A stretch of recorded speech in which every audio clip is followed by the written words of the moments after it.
Well, welcome everyone. This is a really exciting conversation I've been looking forward to with a friend, Phil Green, who's the CEO of Missional Housing. And we've had a growing conversation. And in these Resonate conversations, I'm always keen to get my friends who I've been having these stimulating conversations with, and just to tease it out and give others an opportunity to listen in and listen to what some of these incredible people are doing in facilitating mission around London. And if you are in any way interested in the story of housing, this is going to be an interesting one for you. But mission and place and finding spaces and places is always a challenge in London. But anyway, we're going to get on to that. Phil, it's lovely to see you. And it was great to share with Missional Housing's AGM the other night. And just tell us a little bit about yourself, Phil. Who are you? Why are you doing what you're doing at this point in time? Well, it's great to be here with you, Phil, to have this conversation. And likewise, I've enjoyed our conversations on mission over the past few months. So how do I describe myself? Well, actually, I usually use two words to describe myself in terms of kind of what gets me out of bed kind of in the morning. And there are two things. One is I hate injustice. So that's one of the things that drives me. And the other driver is something kind of more positive, is that I'm unbelievably hopeful. Like I am just an optimistic, hopeful kind of person. And those kind of two things come together in whatever I do in life. I want to fight against injustice. I want to bring about hope. And I believe that ordinary people are able to make a real difference in their communities. And specifically, I believe the church is called to make a difference in their communities. So kind of whatever I'm doing in life tends to be kind of through that lens, like, is it enabling churches to make a difference in their communities? And that's kind of what's drawn me to Mission Housing at the moment. Wow. So those twin passions, where have they led you through life? How have you got to mission? We'll get to Mission Housing in a sec, but what's been your journey to where? Yeah, so I've had a kind of a roundabout journey. Kind of the headlines would be, I started off as a youth and community worker. So very much passionate about the church engaging with young people and giving young people hope. Then I increasingly got involved with working for national organisations and more into kind of project management. So that kind of took me from more of a church-based background into more of a kind of a national organisation and kind of charity leadership type kind of role. Then I spent a really formational year living in Uganda in my kind of early 30s. So I went kicking and screaming, if I'm honest. I didn't really want to go. At that point, I was scared of flying and I was scared of snakes. So wow. The prospect of having to be in Uganda didn't fill me with great joy. But my wife was going to do her PhD research there for a year. And we'd only just got married. So I thought I probably should be there with her. The things you do for love. I know. Yeah. So went to Uganda, conquered my fear of flying, and didn't see a snake the whole time I was over there. So that helped. But kind of while we were there, we did end up kind of setting up a charity called A Little Bit of Hope. Very much kind of just recognizing that for so many people, they are trapped in poverty. And if you can just give them a kind of a step up on that ladder, that first step, help them kind of get out of that poverty trap onto the first step of the ladder, they can then climb themselves out further. So that was kind of the whole idea of a little bit of kind of hope, that you don't have to do much, just a little bit will help people kind of a lot. So yeah, and then I came back from Uganda and ended up working at the Evangelical Alliance. And one thing kind of led to another, and I ended up kind of, my main project was called Home for Good, which was all about inspiring and equipping the church to engage in fostering and adoption. And at the time, we recognized that there were a need for 9,000 more foster carers in the UK, and 6,000 children were waiting to be adopted. And we recognised that we were in contact with about 15,000 evangelical churches. So again, the idea of one family from each of those churches stepped up to foster and adopt, you can provide a home for every child who needed one. So that completely met with my passion of hating injustice for what those children and young people faced in the care system, but also the hope that the church can be to those kind of children and young people. I remember that very vividly in a meeting I was in, the vision of reaching out, churches mobilizing, fostering and adoption. I've still got the key, I think. It was used as a little visual aid to say, oh, you know, could you be the home or provide a home from your community in church? We definitely spent some time praying into it. It was a very, very good and fruitful, I believe, initiative. Wow. So you've got a lot of strings to your bow there, Phil. You've got the industrial, the commercial, the cross-cultural, the charity sector. You've come through quite a few different roles, and your role now, how long have you been in situation with Mission Housing? So I joined the Mission Housing team kind of last summer. So I've been CEO since September. And what was it about Mission Housing that you thought, this is something I want to go for? What was the... Yeah, so I first connected with Mission Housing when I was still the CEO of Home for Good, because for many foster carers, for many people thinking about fostering or adopting in London, it's the lack of a spare bedroom and the ridiculous property prices in London, which is a big hurdle. And I was just really attracted to the kind of Mission Housing model, which basically enabled people who needed to live in a particular area or a bigger house or whatever it might be, to do so by tapping into the wealth that other Christians have. And I think that's something that's always kind of just been there in the back of my mind, that actually there is a lot of wealth within churches, whether it's in savings accounts or whether it's in pension pots or whatever it might be. And I just thought that there should be more creativity there of how we can invest our wealth into the kingdom. And yes, it links to the topic of generosity and giving, but I think it is a particular kind of subset kind of that whole space. So I was really attracted to the Mission Housing model. So when I was looking for jobs after moving on from Home for Good at the beginning of 2020, I saw the Mission Housing CEO role had come up. So I applied because I really do believe that it's so important to kind of enable mission in this way, and it kind of ticks my boxes. It's like, if people who are needed to do mission can't live in the localities they need to do mission, that's a real problem. And Mission Housing has a creative model that kind of brings together charity and business in a really interesting way to enable mission.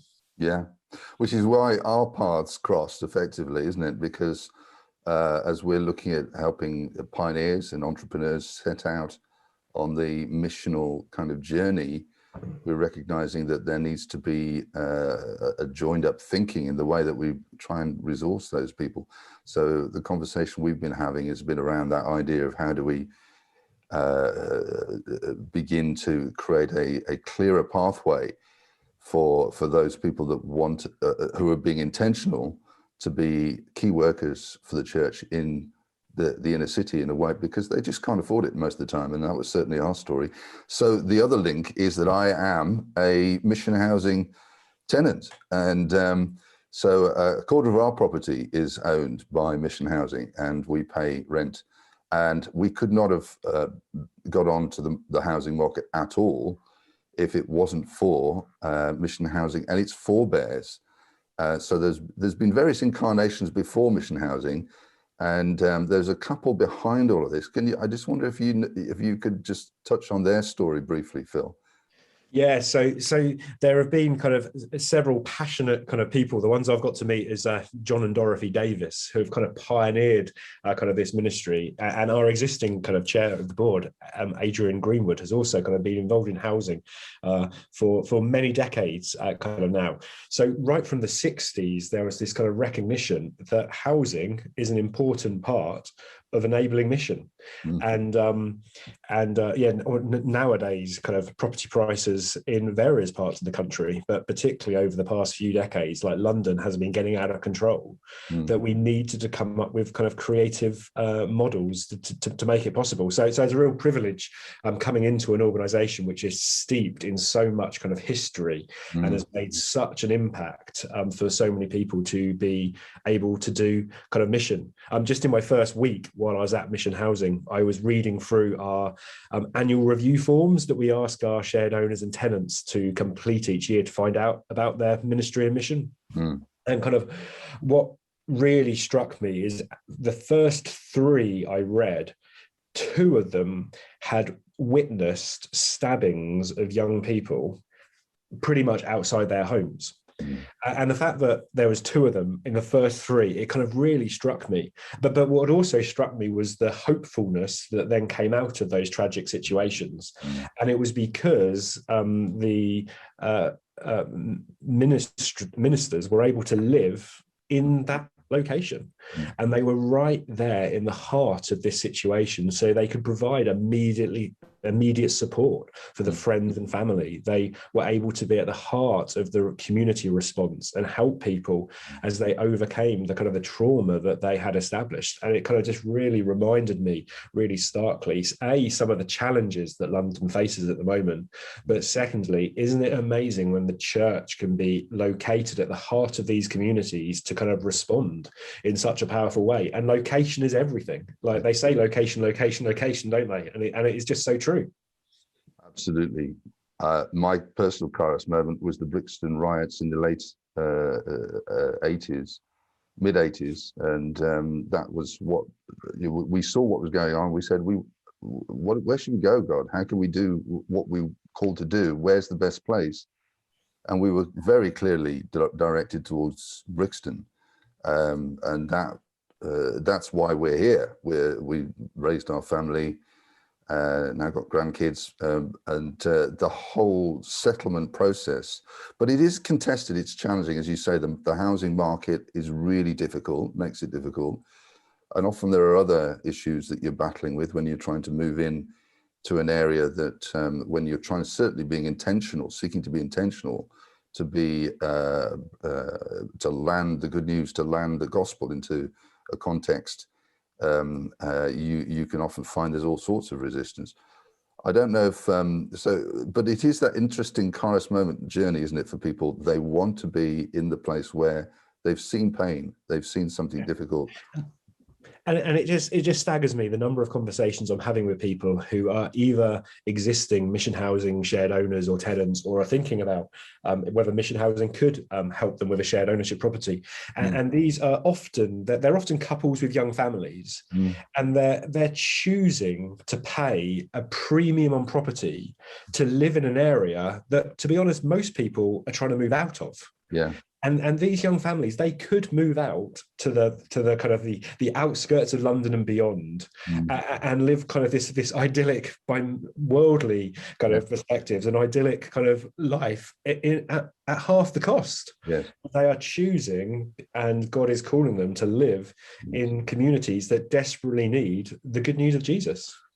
I find that dynamic just so amazing, really is, just to stop and think about that, the fact that people who've got a choice to live in nicer places want to live here. I mean, it's a lovely place where we live, and we're on a park.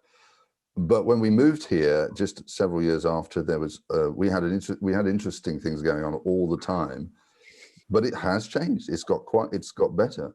I mean, there's seasons where it flares up, but at one point we were sitting watching Braveheart on the TV, and we heard this sound like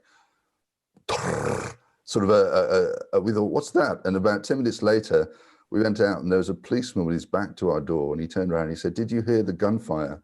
And we thought we heard something.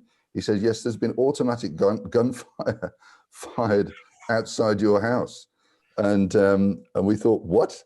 Yeah, so he was telling us this story that it had led to a police chase across Croydon and all sorts of places. But this poor young police officer was on duty. You know, he's in our street. He said, "Why do you live here?"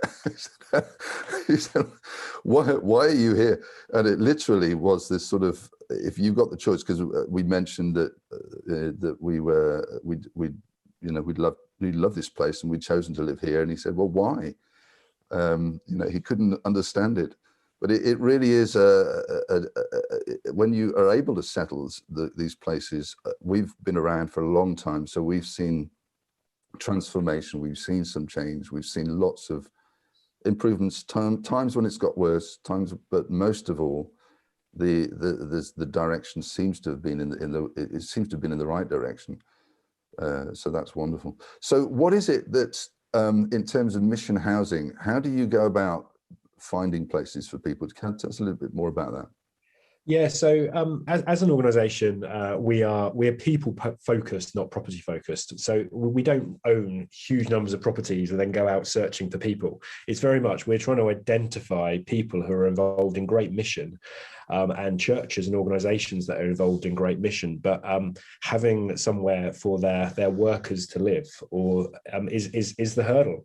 And we have various models in which we can kind of support people. By and large, our main one is shared ownership. So this model means that the individual or couple would come to us saying, well, I've got this much for a deposit and I've got this much I can borrow on my mortgage. And it's often the case that if they lived anywhere else in the country, that would be fine, and they would be able to do it on their own. But in London, it just means it's impossible.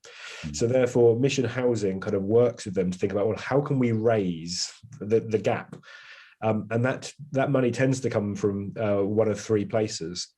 Firstly, we help them approach their friends and family and church connections to generate loans. So people lend Mission Housing kind of the money. Secondly, Mission Housing can sometimes use our own reserves to put money into these properties. And thirdly, Mission Housing is trying to grow the pool of lenders who just see this as a really good way to invest their savings or whatever in mission. So that's how the model works. It's a brilliant way, isn't it, for people to invest? If you've got, hey, anybody out there who's got some money to invest, if you want to service mission and invest at the same time, what a total win-win Mission Housing is. It's just a complete win-win.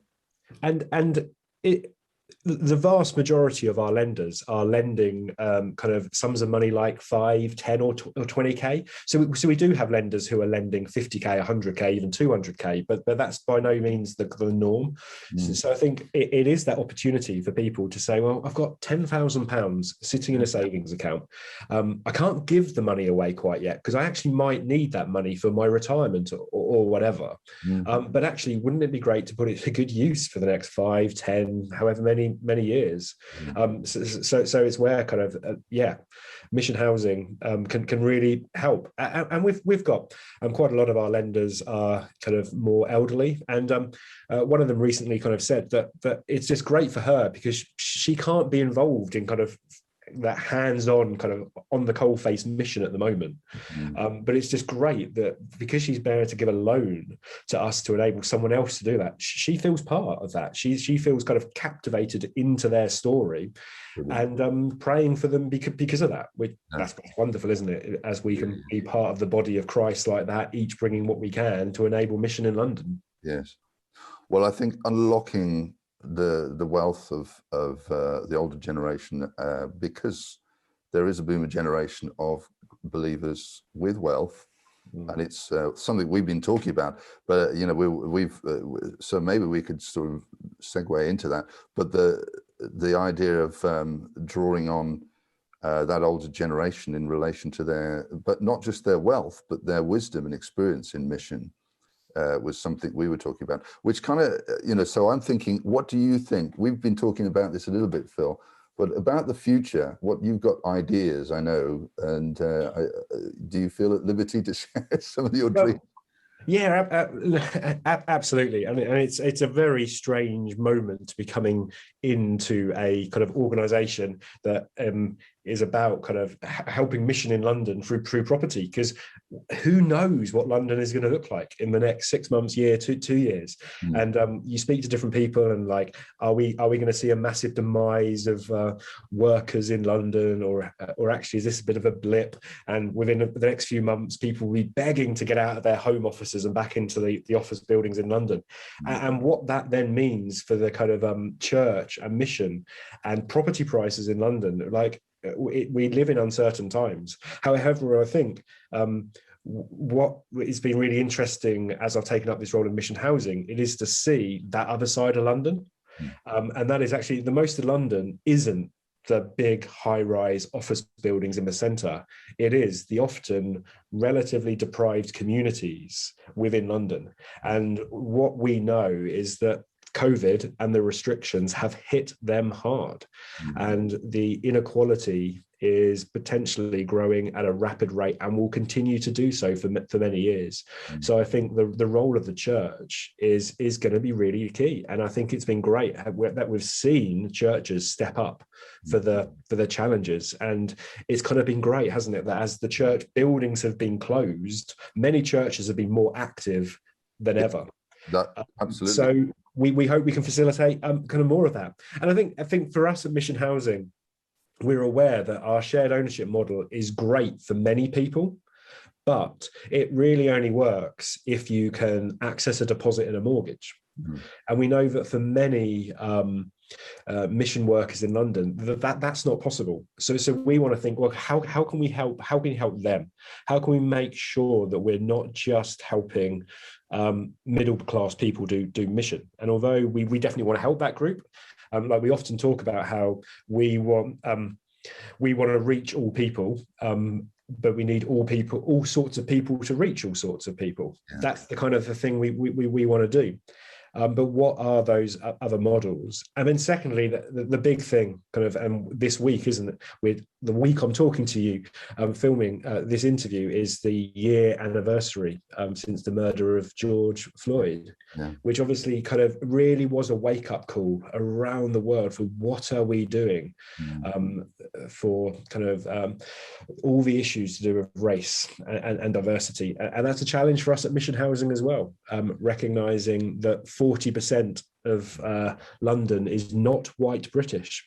And for Mission Housing, only 20% of our shared owners and tenants are not white British. And I think what's also a challenge for me is actually that the church in London, I think it's fair to say it's the not white British church which is growing the fastest. Absolutely. It's a church which is kind of focused on the majority world population in London that's thriving.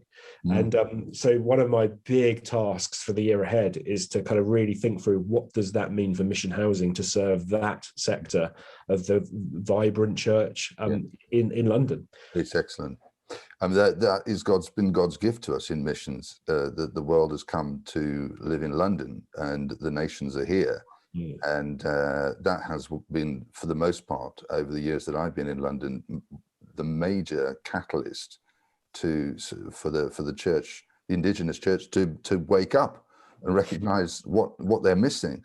And so this is one of the dynamics in mission, is that God often mixes the nations up in order to challenge and to unsettle, in order for a change to be able to take place.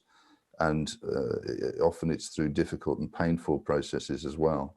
But it leads to reflection, and it's leading to mission, and it's needed from what you're saying, to strategies, new strategies to see how housing can be used and made available for mission in new ways, which is so exciting. I mean, before we started off, and before we moved down to London, we had a vision of extended houses where young people who'd been in trouble could find refuge. So the charity, one of the charities that support us, is called the Chaza Trust, which is just means place of refuge. It's Hebrew for refuge, and based on the cities of refuge passages in the Old Testament. And I just think that what Mission Housing is doing, you've been able to create, and through the various different vehicles that have been developed, houses of refuge in which people can flee to them. They can come so the number of people that end up on our doorstep just looking for help from one kind of another, that happens kind of simply related to who we are. But the more intentionally you can provide housing in which that is a dynamic, I think is really exciting. Yeah. No, what you're saying reminds me of, so when I was at Home for Good, actually, we often talked about the whole, in our culture, there's the saying, isn't there, that an Englishman's home is his castle? Yeah. And I think that's really true. Like most of us do have that attitude towards our homes. We kind of build the walls to keep the challenges of the world out. And the home is a safe place for me and my family. And many churches kind of are similar to that kind of as well. And we are always saying that we need to have a radical rethink of how we use our homes. And homes shouldn't be castles. They should be more like hospitals. They should be a place that welcomes in people who are struggling. They should be a place of healing. Yes. And yeah, as I speak to people who are in kind of mission housing houses, it's always sorry about that. Business never ends. Yeah. Yeah.